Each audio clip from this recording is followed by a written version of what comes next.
A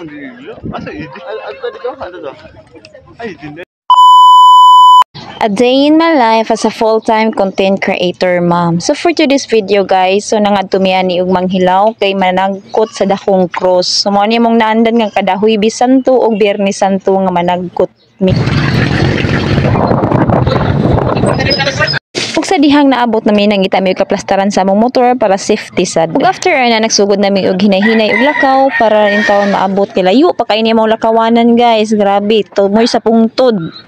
Imagine for almost 7 years karon pa ko kabalik diri kay first na kong ari diri gamay pa ako ang kamagwangan wa pa siya 2 weeks so karon akong kamagwangan mag 7 na siya so karon pag ko kabalik o diari ug sa first stage pa lang gali wa naghihangak nako how much more ug maabot na ta sa 14th stage man gali or station man dai gali ug gisabayan pagid sa panahon nga grabe kainit pero no choice andam tang mo sakripisyo kay ina naman sad si Papa God bagi sakripisyo niya tanan natong mga sala mo nang kita sad andam sa tamo sakripisyo para lang niya.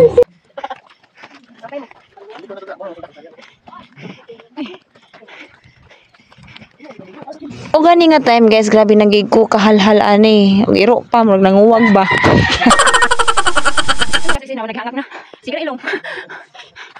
Awa guys, gikapoy manggali mi nga wala mi bitbit samot na kato si kuya nga nagpasan og tubig. Oh, ato pag ito siya sa tumoy guys. Grabe ito kabugat ni gikapoy mangaming walay dala no. Siya pa ka ha.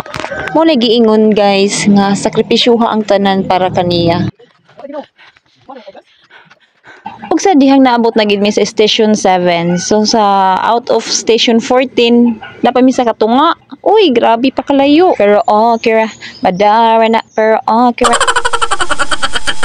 Ug ako lang gi-fast forward kay lisod sad akong sa tagsaon taas na kaayo. So naabot na dai mi sa station 13. So wa na lang ang kuwang para maabot na gid mi sa Utlanan. Yo paano sibi? Naga, tuwin na, medyo laluya na gamay. Ug sa dihang giguyod na ko ani sa kuang sweet lalab honeymoon my darling kay di na ko kasaka kay grabe na gid ni siya katungason kay hapit naman mi maabot ani one station na lang para maabot na mi sa dakong cross. Mo atong ipakita ni nani. Padang sa katong makasaway ani dapita.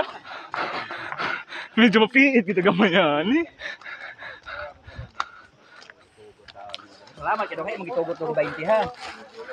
Ug diara ang final station naabot na gid mi na nagid mi sa tumoy-tumoy na gid ni siya ug andam na namong sakaon ang dakong cruise para kami makapanagkot.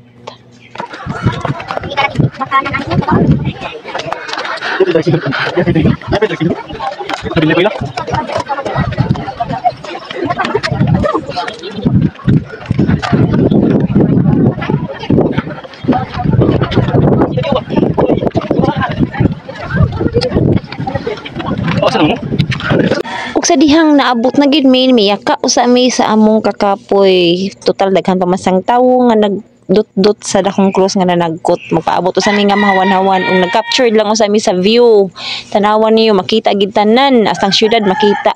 Grabe ni katumoy gid guys, grabe katumoy. Ug diha inyo makita si Inday Mingkay nga miyaka pagyud ug grabe pagid kainit ug gid mi kadala ani og payong or raincoat man lang para among ikapandong. Kapoy man tuod siya guys, pero worth it ni abot na nimo sa tumoy kay overlooking kayo siya tanawa pitindaghan ang tawo no.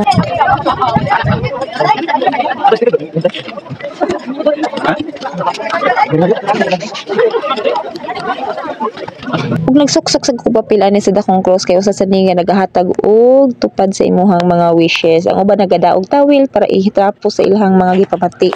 Ug ani nga time ni dagkot na ko ani nga unta maluwas mi sa among kalisod karon sa among kahimtang karon. Ug iya sad ming ipalayo sa mga daotan. Ug hatagan pagid taon mi kusog para sa amo ang mga anak. Tinuod dili kayo ko hinimba pero nagasalig gid ako kaniya.